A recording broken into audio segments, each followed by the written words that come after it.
नंद बाबा और यशोदा ने चाहा कि कृष्ण का विवाह राधा के साथ कर दिया जाए। उधर बरसाने में वृषभानु और उनकी पत्नी कलावती की भी यही इच्छा थी।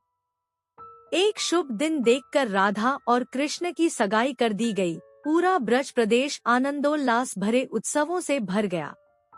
लेकिन उन दोनों का विवाह नहीं हो पाया था कि कंस के आदेश पर अक्रूर कृष्ण को बुलाने के लिए मथुरा से वृंदावन पहुंच गए और अत्याचारी कंस तथा राक्षसी स्वभाव वाले उसके अनुचरों का वध करने के लिए कृष्ण को बलराम के साथ वृंदावन छोड़कर मथुरा जाना पड़ा। और मथुरा में कंस आदि का वध करने के बाद मथुरा राज्य की सुरक्षा के उत्तरदायित्व ने कृष्ण को इतना उलझा दिया कि वह चाहकर भी वृंदावन नहीं जा सके। अपने जामाता कंस के वध का बदला लेने के लिए उसके ससुर जरासंध ने अपनी विशाल सेना के साथ मथुरा को घेर लिया। लेकिन कृष्ण और बलराम ने अपने पराक्रम से जरासंध और उसकी विशाल सेना को पीठ दिखाकर भागने पर विवश कर दिया।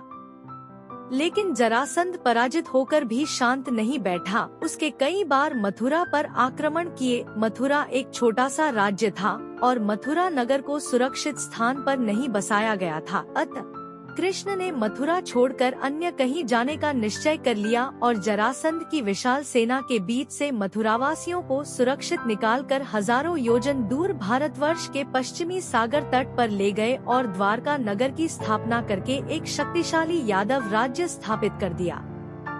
अक्रूर के साथ मथुरा छोड़कर आने के बाद कृष्ण और राधा का मिलन फिर कभी नहीं हुआ। लेकिन वे आजीवन एक दूसरे को भूल नहीं पाए। वैभव संपन्न द्वारका में अनेक सुदंग पत्नियों का प्यार पाकर भी वह राधा के प्यार को नहीं भूल पाए।